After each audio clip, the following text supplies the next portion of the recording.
अस्सलाम वालेकुम। मैं अमजदुल्ला ख़ान, स्पोक्समैन एमबीटी।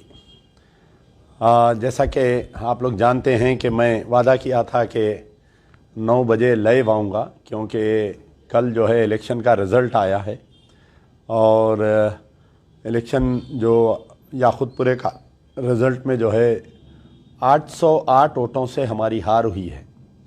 तो कई लोग जो है कल से मुझे मुसलसल टेलीफ़ोन कर रहे हैं, ना सिर्फ याखुतपुरे के बल्कि तेलंगाना के नहीं, हिंदुस्तान नहीं बल्कि पूरे ऑल ओवर इंडिया से, यूनाइटेड स्टेट्स ऑफ अमेरिका से, ऑस्ट्रेलिया से, यूके से, पूरे गल्फ़ से, सऊदी अरब, कुवैत, ओमान, मस्कत, न जाने कहाँ कहाँ पर लोग बसे हुए हैं जिनका ताल्लुक़ याखुतपुरे से नहीं है बल्कि वो लोग तेलंगाना के हैं या हैदराबाद के हैं या पूरे इंडिया के लोग हैं। ये फ़ोन्स करके जो है मुसलसल ये जानना चाह रहे हैं कि ऐसा क्या हुआ कि जो मजलिस बचाओ तहरीक का उम्मीदवार यानी अमजदुल्ला ख़ान 808 वोटों से इंतखाबात कैसा हारे हम।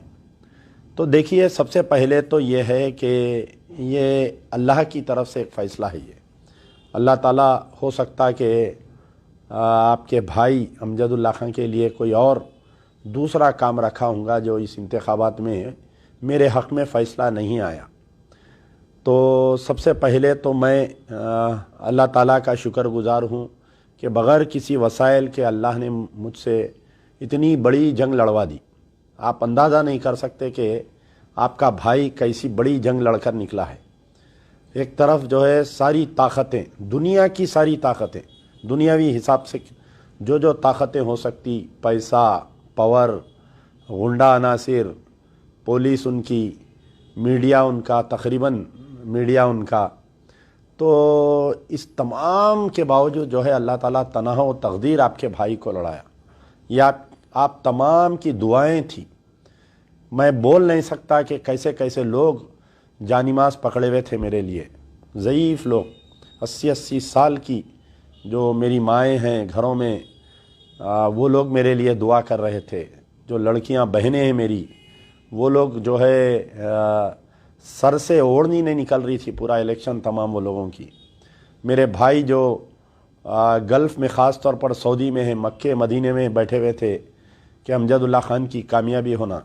इतनी दुआओं के बावजूद, इतनी मेहनत के बावजूद अल्लाह ताला अगर मुझको इलेक्शन नहीं जिताया है तो यकीनन ये अल्लाह ताला का कोई फ़ैसला है मेरे लिए, मेरे हक़ में फ़ैसला है। तो मैं तो अल्लाह का फ़ैसला बोलकर इसको कबूल किया हूँ। लेकिन जो दुनियावी हिसाब से अगर हम देखते हैं कि किस कदर इलेक्शन गुज़रा याखुतपुरे का, मैं थोड़ा तबसरा उसमें बयान करना चाहता हूँ। तो देखिए, मैं जो है पहले तो मैं इंटरेस्टेड नहीं था इलेक्शन लड़ने के लिए, लेकिन जमात के ज़िम्मेदारान और ख़ास तौर पर याखुतपुरे के जो गाज़ी मिल्लत के चाहने वाले लोग हैं मुझे आकर बहुत ज़बरदस्ती किए, तो मैं हिम्मत किया। जब मैं इलेक्शन लड़ना चाह रहा था तो मेरे पास पैसा नहीं था, मेरे हालात बहुत ख़राब थे, क्योंकि कारोबारी सिलसिले में कहीं मेरा पैसा जाम था। तो कुछ लोगों ने वादा किया, बाद में मुकर गए, वो लोग पैसे नहीं दिए, मैं उनका भी शुक्रिया अदा करता हूँ। कुछ लोग ऐसे हैं कि जो ऑटो यानी ऑटो ड्राइवर से ऑटो चलाकर रोज़मर्रा की ज़िंदगी जो डेली वेज लेबर रहे, या कुछ ऐसे लोग हैं जो मेरी मदद किए हैं। मैं पहले तो अल्लाह का शुक्र अदा करूँगा, अल्लाह के बाद में प्यारे नबी सल्लल्लाहु अलैहि वसल्लम का शुक्र अदा करूँगा। तमाम बुज़ुर्गान दीन का मैं तहे दिल से ख़दम बोस होते हुए मैं जो भी दुआएं मेरे लिए मांगे थे, जो दरगाहों पर जाकर उन तमाम का मैं शुक्रिया अदा करता हूँ। और ख़ास तौर पर जिन लोगों ने मेरी माली मदद की है, बहुत हार्ड अर्न मनी है उनका, इतनी मेहनत का पैसा मुझे दिए कि मैं उनका भी शुक्रिया अदा करता हूँ। क्योंकि इलेक्शन में जो है मनी मेक्स वंडर्स, इलेक्शन में कहावत है कि मनी मेक्स वंडर्स। आज के दौर में अगर कहीं से एक असेंबली इलेक्शन लड़ना है तो आपको जो है कम से कम 5 से 6 करोड़ रुपए होने का है। 5 से 6 करोड़ रुपए, यानी फ़कीरी इलेक्शन लड़ना है तो आपको बन मिर्चियाँ खा के इलेक्शन लड़ना है तो। लेकिन बहुत कम पैसों में, कुछ लाखों रुपए में मैं इतनी बड़ी जंग लड़कर निकल गया। ये सिर्फ़ और सिर्फ दुआओं का नतीजा है। ये सिर्फ़ और सिर्फ मैं जो प्रजा दरबार में जो मजलूमों की, बेवायों की, बीमारों की, जिनको मैं सहारा बना, ये उनकी दुआओं का नतीजा है कि इतनी बड़ी जंग लड़कर मैं निकल गया। मैं तमाम मेरे चाहने वालों से, तमाम गाज़ी मिल्लत के चाहने वालों से, तमाम मेरे वोटर्स से, तमाम जो मेरे लिए काम किए या मेरी जीत के लिए ख्वाहिश कर रहे थे, दुआएं कर रहे थे, मैं उनसे गुजारिश कर रहा हूं कि आप हिम्मत मत हारिए। ना अमजदुल्ला खां हिम्मत हारेगा, ना आप हिम्मत हारिए। मैं आज सुबह से फील्ड पे हूँ। मैं आज पूरा याकुतपुरा फिरा। मैं आज सुबह से फर्दन जो पोलिंग बूथ पे मुझे ज़्यादा वोट्स मिले, देखिए आप तस्वुर नहीं कर सकते। आप पोलिंग बूथ वाइज देखिए। आप कहीं एमआईएम को 100 मिले हैं तो मेरे को 300 वोट मिले हैं, कहीं एमआईएम को 100 मिले हैं तो मेरे को 400 वोट मिले। एक ब्लॉक ऐसा था जहां पर एमआईएम ने कुछ गैर मुस्लिम वोट खरीदे बोलकर, ऐसा मुझे, जो टीआरएस का जो कारपोरेटर है, जिसकी बीवी कारपोरेटर है, जो एमएलए था, बीआरएस पार्टी का एमएलए कैंडिडेट था, उसके ज़रिए ये लोग कुछ 2000 वोट खरीदे बोल के मुझे मालूम हुआ, जो इनकी जीत का सबब बना। वो तो कोई मादन्ना पेट कहीं गैर मुस्लिम एरिया में 2000 वोट खरीदे ये लोग। वो ख़ुद कल बोल रहा था मेरे साथ। तो बहरहाल मैं ये फ़ख्र से कह सकता हूँ कि तमाम मोमिन भाई याकुतपुरे के मेरे साथ ठहरे हुए थे, मुझे वोट दिए, मैं उनको सलाम करता हूँ। मैं ज़िंदगी भर अगर उनका एहसान मैं जिताऊँ तो एहसान कम है कि जो लोग मेरे जलसों में आ रहे थे, 3-3 घंटे ठहर कर जलसा सुन रहे थे, क्योंकि सियासत में जो है सर गिने जाते किसके साथ तेदाद है। तो मेरे जलसों को कामयाब कर रहे थे लोग, दूर दराज से आकर भी, याकुतपुरे से हट के भी लोग आ रहे थे, मेरे रैलियों में आ रहे थे, मेरे जलसों में आ रहे थे। अब आप देखिए कि इलेक्शन कैसा होता, पुराने शहर का इलेक्शन मैं आपको समझाना चाह रहा हूँ। पहले तो ये समझिए कि पूरे हिंदुस्तान का इलेक्शन अलग होता, हमारा हैदराबाद का इलेक्शन अलग होता। यहाँ इलेक्शन नहीं होता, यहाँ सिलेक्शन होता। यहाँ पर इलेक्शन कमीशन के जो ओहदेदार, इलेक्शन कमीशन के जो ओहदेदार होते, जो इलेक्शन करवाने की जिम्मेदारी होती, वो है ग्रेटर हैदराबाद म्युनिसिपल कॉरपोरेशन और पुलिस डिपार्टमेंट। ये दोनों आपस में बैठ के डिसाइड करते कि किसको जिताना। तो ये पहले से तय रहता कि मजलिस के उम्मीदवार को इनको जिताना है। अब आप बोलेंगे कि भाई आप खुद तारीफ़ करें कि पुलिस कमिश्नर बहुत ईमानदार है, तो यकीनन कमिश्नर ऑफ पुलिस बहुत ईमानदार है, लेकिन एक कमिश्नर ऑफ पुलिस ईमानदार रहने से आप बताइए क्या पूरी जमीयत ईमानदार हो जाती क्या? उस दिन जो पोलिंग के दिन हमारे साथ हुआ, मैं चंद अल्फाज उसमें बयान करता हूँ। मैं बार बार बोल रहा हूँ कि अल्लाह का फ़ैसला है, मैं कबूल कर रहा हूँ, लेकिन दुनियावी एतबार से ये डिस्कशन में लाना ये चीज़ ज़रूरी है ताकि आने वाले इंतखाबात में हम किस तरीके से इसको काउंटर करेंगे। हम सबसे पहले देखिए आप कि ये जो इलेक्शन जब ऐलान हुआ तो ये मोबाइल पब्लिसिटी वैन्स फिर रहे थे। याकुतपुरे में 25 वैन फिर रही। कितने? 25 वैन फिर रहे थे।